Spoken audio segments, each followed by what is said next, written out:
영국 케임브리지 대학에서 전 세계 엘리트 학생들이 모인 이 장소에서 세계가 경악할 발표가 일어납니다. 한글이 세계 최고의 문자입니다.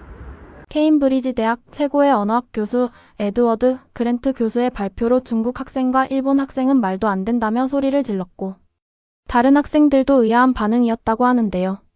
당신 교수 맞아? 한글처럼 이상한 글자가 어딨어. 한글은 화장실에서 태어난 문자야. 책임지고 증명하세요. 하지만 진짜 충격은 아직이었습니다. 미국의 한글보다 위대한 문자가 있습니다. 심지어 원주민이 만든 최고의 문자가요. 이 이야기를 시작으로 서로 앞다투어 한국보다 본인의 문자가 최고라며 그 근거를 가져오기 시작했습니다. 과연 이 발표로 한글은 최고의 문자라고 입증이 되었을까요? 일본과 중국이 가만히 있었을까요? 그날 케임브리지 대학에서 어떤 일이 있었는지 이야기 시작합니다. 저는 한 문장이 강의실 전체를 뒤흔들 수 있을 거라고는 생각하지 못했었어요. 그런데 바로 그 일이 제가 케임브리지 대학교에 처음 갔던 날 벌어졌었습니다. 저는 미국에서 온 루카스 헤이즈라고 합니다. 언어와 문자 체계를 공부하고 있어요. 어릴 때부터 글자와 알파벳을 정말 좋아했었어요. 다른 아이들이 비디오 게임이나 운동을 할 때 저는 각 나라가 어떻게 자신만의 알파벳을 만들었는지에 관한 책 속에 빠져 있었었죠. 심지어 글자에 관한 지식으로 전국대회에서 상도 받았었어요. 그래서 케임브리지에서 문자체계의 과학을 공부하러 합격했을 때 저는 모든 준비가 되어 있다고 생각했었어요. 하지만 그 생각은 틀렸었죠. 강의실 안은 전 세계에서 온 가장 똑똑한 학생들로 가득 차 있었어요. 일본에서 온 유미, 중국에서 온 리웨이, 프랑스에서 온 소피, 인도에서 온 아밋, 그리고 많은 다른 친구들이 있었죠. 진지했고 자신의 언어와 문자를 자랑스럽게 여기고 있었어요. 저희 교수님, 에드워드 그랜트 교수님은 유명하셨어요. 30년 넘게 문자 체계를 연구하셨고 전 세계에서 그의 책이 읽히고 있었죠. 그날 교수님이 강의실에 들어오시자 모두가 조용해졌었습니다. 그리고 교수님께서 절대 잊을 수 없는 말씀을 하셨죠. 한글, 한국의 문자 체계가 세계에서 가장 뛰어납니다. 저는 노트북을 떨어뜨릴 뻔했어요. 강의실 안은 얼어붙었었죠. 주위를 둘러보니 중국과 일본 학생들이 빠르고 진지한 눈빛을 주고받고 있었어요. 소피는 예의 바르게 미소 지으면서도 눈썹을 살짝 올렸었고 아밋은 호기심 가득한 표정으로 앞으로 몸을 숙이고 있었죠. 저도 심장이 더 빨리 뛰는 걸 느꼈었어요. 한글이라고? 한국 알파벳이? 세계 최고라고? 그건 너무 말도 안 되는 얘기처럼 들렸었어요. 저는 항상 라틴 알파벳, 그러니까 영어에서 사용하는 글자가 최고라고 믿고 있었어요. 결국 영어는 인터넷에서 가장 많이 쓰이는 언어고 라틴 글자는 어디에나 있으니까요. 먼 나라의 작은 나라 문자 한글이 그걸 이길 수 있다니 도저히 믿기 힘들었죠. 하지만 교수님은 거기서 멈추지 않으셨어요. 오늘부터 우리는 세계 모든 문자 체계를 깊이 공부할 겁니다. 그리고 왜 한글이 가장 뛰어난지 보여드릴 겁니다. 모두가 놀라서 숨을 죽였었어요. 몇몇 학생들은 흥분해서 속삭였고 다른 학생들은 의심스러운 눈빛을 보냈죠. 저는 질문으로 가득 찬 마음으로 손을 들었어요. 교수님, 제가 말했었어요. 한글이 과학적이고 잘 만들어진 건 인정합니다. 그런데 왜 세계 최고라고 하시는 건가요? 라틴 문자가 전 세계 표준 아니었나요? 어떻게 작은 나라 문자가 그걸 이길 수 있나요? 강의실은 다시 조용해졌어요. 다른 친구들도 고개를 끄덕이고 있었죠. 우리 모두 답을 알고 싶어 했습니다. 교수님은 다정하게 웃으시며 말씀하셨어요. 좋은 질문입니다, 루카스. 그래서 이번 학기에는 한글보다 더 뛰어난 문자 체계를 직접 찾아 공부할 겁니다. 만약 찾으면 증명해보세요. 못 찾으면 한글이 왜 최고인지 이해하게 될 겁니다. 순간 수업이 도전이자 지식과 자존심의 싸움처럼 느껴졌었어요. 모두가 자신의 문자 체계를 지킬 준비가 되어 있었죠. 저도 설렘과 긴장이 뒤섞인 감정을 느꼈습니다. 이건 단순한 수업이 아니라 긴 여정이었어요. 그날 밤 저는 잠을 이루지 못하며 생각했었어요. 라틴 문자가 최고라고 믿어왔던 제 생각이 흔들렸죠. 과연 한글이 정말 더 나을 수 있을까? 무엇이 한글을 그렇게 특별하게 만드는 걸까? 저는 곧 그 답을 알게 될 거였어요. 그 다음 몇 주는 정말 빡빡했었어요. 매 수업마다 전 세계 다양한 문자 체계에 대해 이야기했었죠. 각 학생은 자신이 아는 자기 나라 글자에 대해 알려주었어요. 먼저 일본에서 온 유미가 일어나 발표했었어요. 그녀는 자신감 넘치고 또렷하게 말했었죠. 일본에서 쓰이는 히라가나와 가타카나라는 두 가지 알파벳에 대해 설명했었어요. 이 알파벳들은 아주 간단해요. 유미가 말했었어요. 각 글자가 한 가지 소리를 나타내요. 빨리 배울 수 있답니다. 그녀는 아, 이, 구, 에, 오 같은 46개의 히라가나 글자를 보여줬었어요. 보기에는 쉬워 보였죠. 저는 와, 초보자들이 배우기에는 정말 좋겠다고 생각했었어요. 그런데 그때 그랜트 교수님이 질문을 하셨었죠. 유미, 이 알파벳들로 일본어의 모든 단어와 뜻을 다 표현할 수 있나요? 복잡하거나 외래어는 어떻게 되죠? 유미가 잠시 머뭇거렸었어요. 아니요. 특히 공식적이거나 오래된 단어들은 여전히 한자, 그러니까 중국 문자를 사용해요. 몇몇 학생들이 서로 작은 소리로 동의하는 듯 속삭이는 걸 저는 들었었죠. 교수님은 고개를 끄덕이시며 말씀하셨어요. 그게 문제예요. 처음에는 쉬운데 나중에는 한계가 있죠. 그 다음 중국에서 온 리웨이가 일어섰었어요. 그는 자부심과 진지함이 가득했었죠. 그는 5,000년 넘게 쓰인 한자에 대해 이야기했었어요. 한자는 그림 같아서 뜻을 담고 있어요. 라고 말했었어요. 배우는 건 전체 이야기를 배우는 것과 같죠. 그는 산, 물, 사랑 같은 뜻을 가진 멋진 한자들을 보여줬어요. 저는 그 아름다움에 감탄했었죠. 하지만 교수님은 끝나지 않으셨어요. 리웨이, 신문을 읽으려면 몇 글자를 알아야 하나요? 리웨이는 한숨을 쉬었었어요. 최소 3,000자예요. 교육받은 사람들은 5,000자 정도요. 맞아요. 교수님이 말씀하셨어요. 그래서 중국어 배우기가 아주 어렵습니다. 특히 시골 지역에서는 글을 읽고 쓰지 못하는 사람이 많아요. 문해율이 낮죠. 저는 그게 얼마나 어려운 일인지 생각했었어요. 너무 아름다운 문자지만 배우기 어려웠죠. 그 다음 인도에서 온 아밋이 말했었어요. 그는 산스크리트어와 데바나가리 문자에 대해 이야기했었죠. 고대부터 사용된 산스크리트어는 종교 서적이나 철학서에 쓰였고 아주 정밀하고 과학적이라고 했었어요. 그의 눈은 반짝이고 있었죠. 하지만 교수님이 질문하셨어요. 지금도 산스크리트어를 말하거나 읽는 사람이 얼마나 되죠? 아밋은 좀 불편한 표정으로 말했었어요. 아주 적어요. 약 2만 명 정도요. 강의실 분위기가 조금 슬퍼졌었어요. 가장 완벽한 문자체계도 사라져가고 있다는 걸 느꼈죠. 다른 학생들은 태국어, 크메르 문자에 대해서도 이야기했었어요. 각 문자마다 자신만의 아름다움과 역사가 있었죠. 하지만 교수님은 문제점들을 지적하셨어요. 어떤 건 너무 복잡했고 어떤 건 외국인이 배우기 어려웠다고 했죠. 저는 중요한 걸 깨달았었어요. 모든 문자체계는 이야기를 품고 있었어요. 각각은 문화, 역사, 자부심을 담고 있었죠. 하지만 많은 문자들은 문제도 있었어요. 배우기 너무 어렵거나 많은 사람이 더 이상 쓰지 않거나 했죠. 어느 날 밤 저는 스스로에게 물었었어요. 이 모든 문자체계가 문제점이 있다면 진짜 훌륭한 문자는 뭘까? 저는 한글에 대해 더 깊이 생각하기 시작했었어요. 교수님은 제가 보지 못한 뭔가를 알고 계신 걸까요? 더 배우고 싶었고 한글이 왜 최고가 될 수 있는지 이해하고 싶었어요. 하지만 답은 간단하지 않았었죠. 몇 주가 지나면서 저희 수업은 글자와 문자 체계의 세계를 더 깊이 파고들고 있었어요. 여러 나라의 알파벳, 문자, 기호들을 배웠지만 아직까지 한글보다 뛰어난 문자 체계를 발견한 사람은 없었죠. 어느 날 저녁 도서관에 있었을 때 전혀 예상 못한 걸 발견했었어요. 체로키 음절 문자였죠. 저는 체로키족에 대해 들어본 적 있었어요. 아메리카 원주민으로서 풍부한 역사를 가진 민족이었죠. 그런데 그들이 자신만의 문자 체계를 가지고 있다는 건 몰랐었어요. 그 문자는 시콰야라는 분이 만들었는데 그분 자신은 전혀 글을 읽거나 쓸 줄 몰랐어요. 완전 문맹이셨던 거죠. 상상해보세요. 글자를 읽거나 쓸 줄 모르는 사람이 자기 민족이 소통할 수 있게 도와주려고 새로운 알파벳을 만든 거예요. 그 자체가 이미 충분히 이야기할 만한 가치가 있다고 느꼈었어요. 시콰야는 이 알파벳을 만드는데 무려 12년이나 걸렸었어요. 자신의 부족 사람들이 다른 나라 사람들처럼 자기 언어를 읽고 쓸 수 있길 바랐었죠. 그가 만든 체계는 음절 문자였는데 각 기호가 하나의 소리나 음절을 나타냈었어요.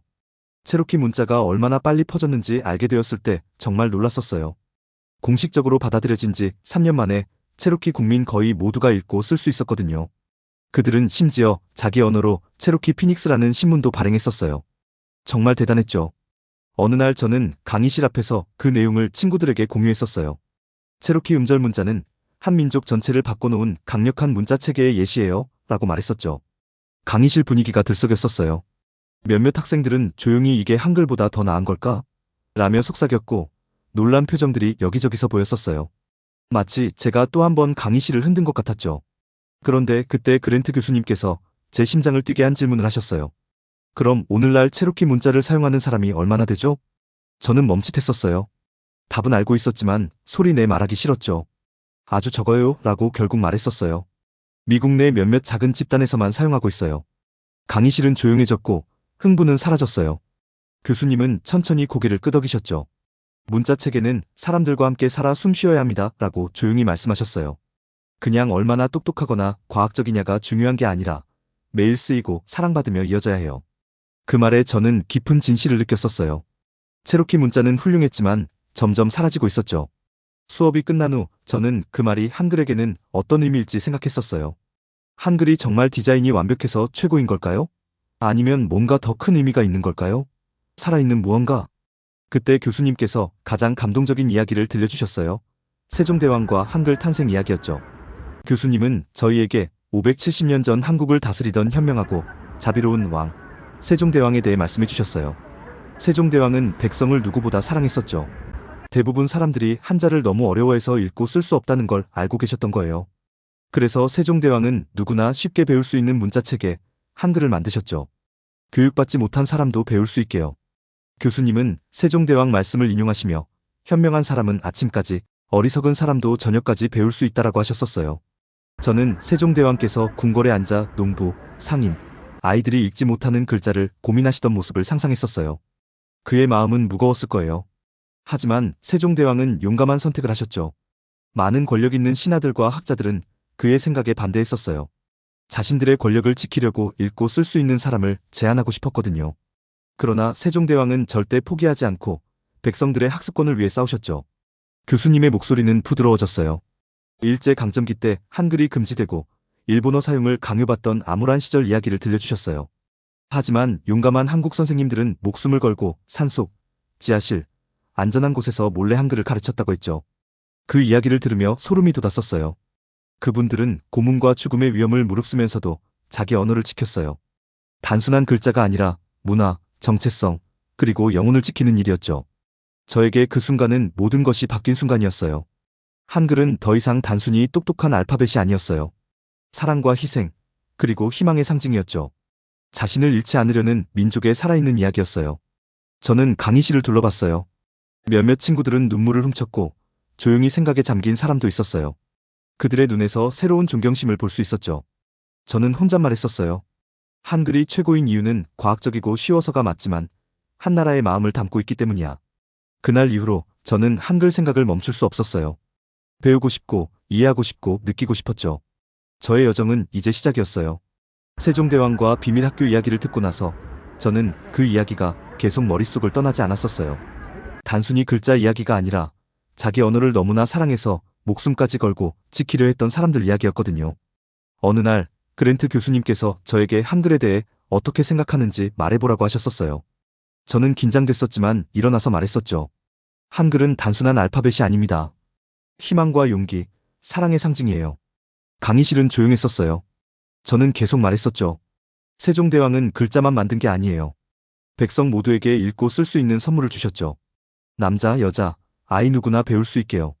자신의 생각을 말하고 배울 수 있도록요. 저는 왕이 궁궐에 앉아 농사짓는 농부들, 마을에서 노는 아이들, 가족에게 편지를 받고 싶은 어르신들을 생각했었어요. 세종대왕은 어려운 한자가 대부분 사람들에게 너무 힘들다는 걸 알고 계셨죠.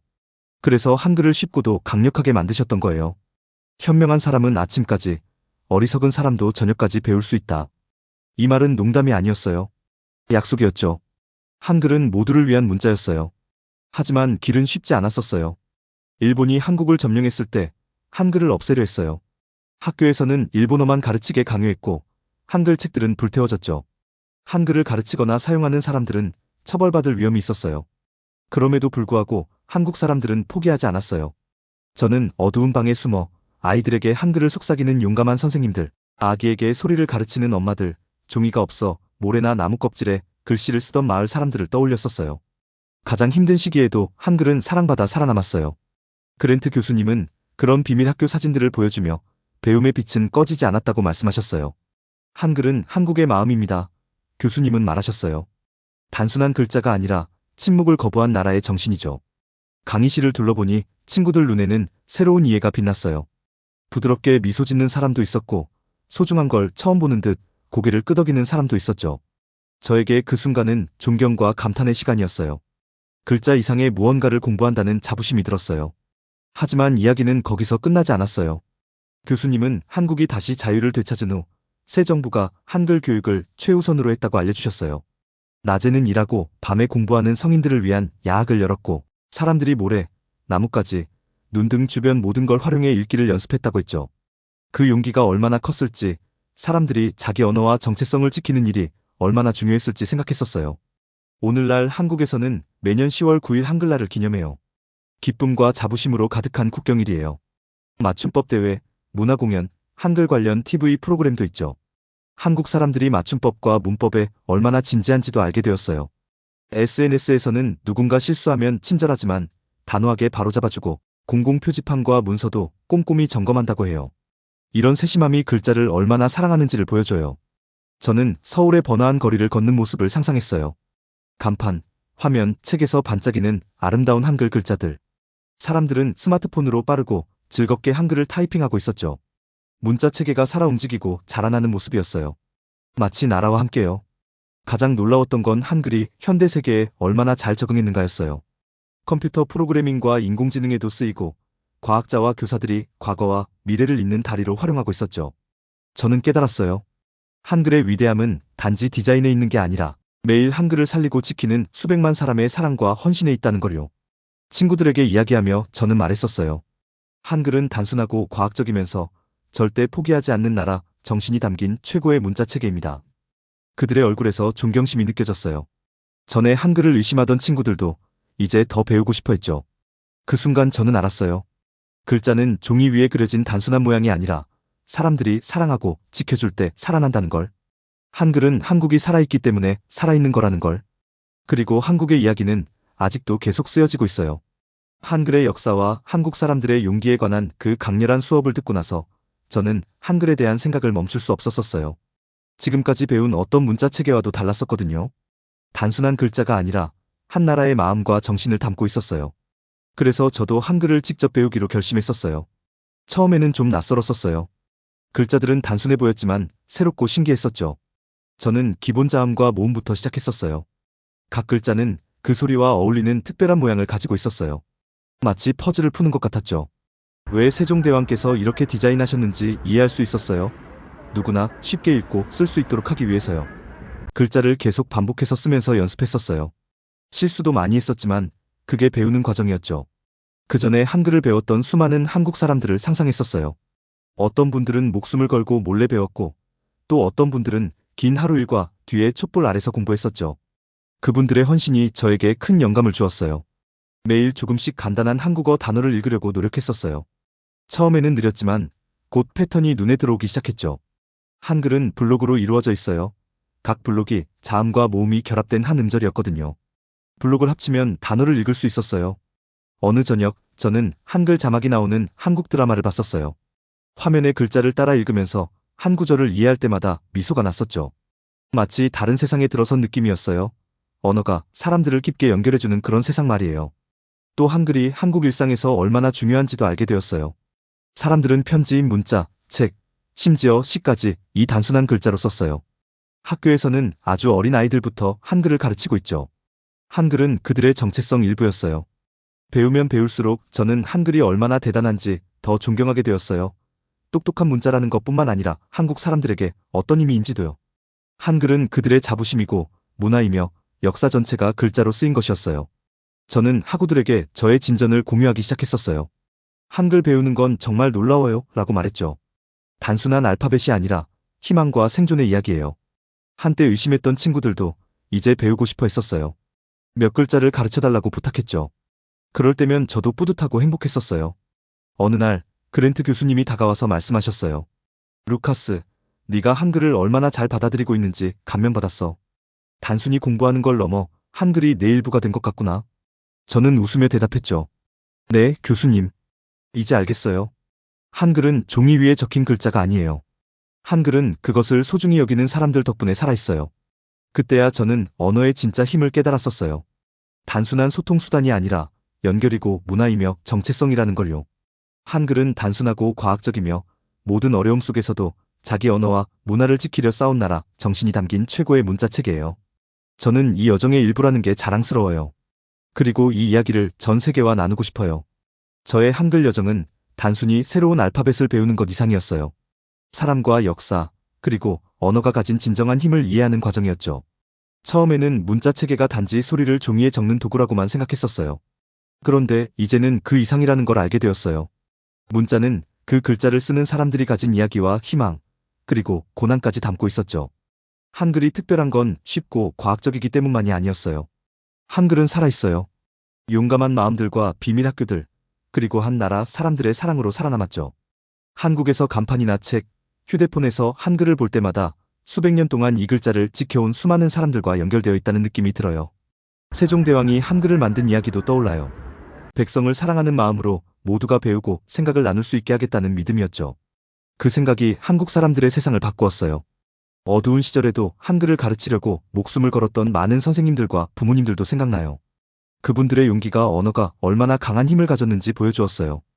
이제 저는 글자가 단순히 읽고 쓰는 게 아니라 정체성이자 자부심이며 생존의 의미임을 알게 되었어요. 한 나라의 정신이 담겨 있다는 걸요. 한글과 한국 문화를 배울 수 있어서 저는 정말 행운이었어요. 언어가 우리 자신을 어떻게 만들어가는지 알게 되었으니까요. 가끔 친구들에게 말하곤 해요. 한글은 단순하고 과학적이면서 절대 포기하지 않는 나라 정신이 담긴 최고의 문자체계야.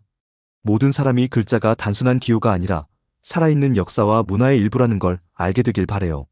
케임브리지에서 그리고 한국에서 보낸 시간은 저를 바꿔놓았어요. 저는 사실과 증거를 찾으러 왔었지만 존경과 이해를 발견했어요. 한글은 한국의 자랑이에요. 세종대왕이 만든 기적이고 수백만 사람이 살아있게 지켜온 문자죠. 그리고 이제 그것은 저의 이야기 일부가 되었어요. 지금까지 한글과 그 속에 담긴 이야기, 그리고 한글이 가진 놀라운 힘에 대해 함께 이야기해봤는데요. 한글은 단순한 글자가 아니라 한 나라의 마음과 정신이자 수백 년을 이어온 사랑과 용기의 상징이라는 걸 알게 되었죠. 이들에게 한글을 배우고 이해하는 여정은 단순한 공부를 넘어 사랑과 역사, 그리고 문화에 대한 깊은 존경심을 갖게 해준 시간이었습니다. 여러분도 한글을 통해 우리 모두가 가진 소중한 이야기를 느껴보셨으면 좋겠습니다. 이 이야기가 조금이라도 마음에 와닿으셨다면 꼭 좋아요와 댓글로 여러분의 이야기를 들려주세요.